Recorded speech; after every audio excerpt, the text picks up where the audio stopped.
I mean, it's really coming down. Take a look at this light up here. We're at the Bojangles off 4th Street, and you can really see just how much snow there is. And you can still see that thick smoke coming through the trees behind me. Sheriff James Hudson confirmed that one person has died from the shooting, but all the deputies involved are okay. Justin Evans and Casey Hancock will both continue campaigning. If you look at some of the light fixtures, you can see icicles hanging down, but it's mostly going to be just puddles on the ground. This petition, called Save St. John's Elementary, passed 1,000 signatures. Just as busy now, if not busier, than it was during the grand opening. You can see those cars over my shoulder just continuing to pour in.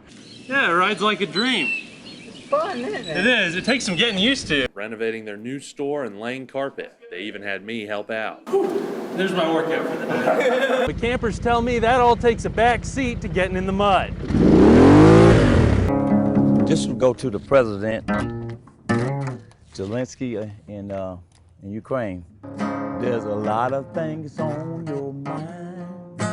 You feel like you're running out of time. Reverend Larry Williams of Tabernacle of God Ministries in Marion says he plans to perform this song during his next sermon. Hold on,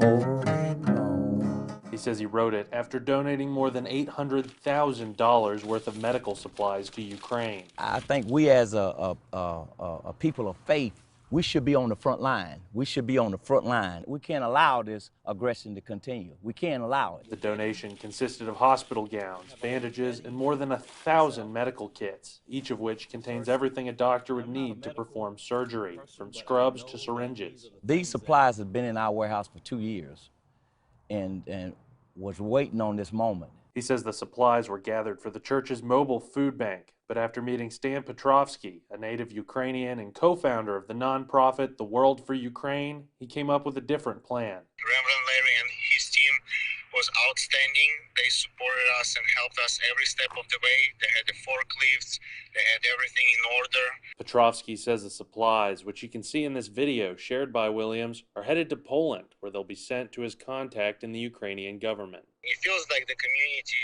has our back. That's how it feels. When he came and talked to me, I just thought that the angel just came from the sky. That's how I feel that second. Williams says the shipment is expected to be delivered next week. And in the meantime, he urges the people of Ukraine to keep holding on. Help is on the way. You will see a brighter day. Hold on. Hold on. Jack Bilyeu, News 13. Joseph Allen Wright's arraignment only lasted a few minutes. He appeared virtually to enter a plea of not guilty. The victim, Pastor Charles Pittman of Emmanuel Baptist Church, says he believes in forgiveness, but he also believes in accountability. I think sometimes there's a confusion about forgiveness, that forgiveness means that there are no consequences. In cases like this, I do think that justice does need to be served. Pastor Charles Pittman says he was working in his office on December 21st when a man identified in a federal indictment as Joseph Allen Wright broke into the church. I thought initially that all it was going to be was a robbery. It soon dawned on me this is a kidnapping. He says Wright took him outside the building at knife point. The two got in Pittman's car and headed north. Pittman says he began to pray silently. I didn't know really whether, I had seen my family for the last time. I asked the Lord for wisdom. I asked the Lord for protection. I asked him to give me just direction what to do. He says those prayers were answered when officers with the Lumberton Police Department pulled up to the car while they were stopped at a convenience store. They asked me, have you been kidnapped? I said yes. And so they got me out of the car and I arrested the suspect. We are very grateful to Lumberton PD and their officers for acting in such a quick manner. Captain Mike Brandt with the Florence Police Department says the information provided by witnesses and the quick response from other agencies were crucial to getting Pittman home safe. That coordination of efforts is what led to the best outcome that we could have had in this situation. Pittman says his ordeal only lasted around 2 hours altogether. He's grateful to God that he made it back and just in time to participate in his Christmas service. It was an experience that I sure don't want to have again, but at the same time, My faith has been strengthened through it. Jack Bilyeu, News 13.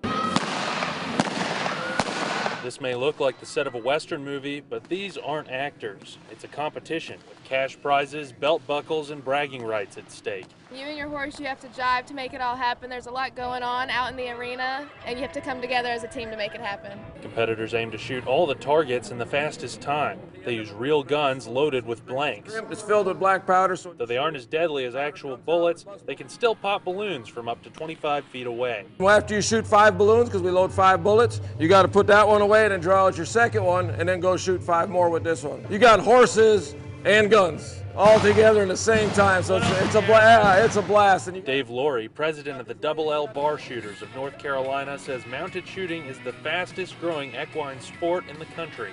The competition even drew shooters from Canada. My best friend, that's his trailer back here.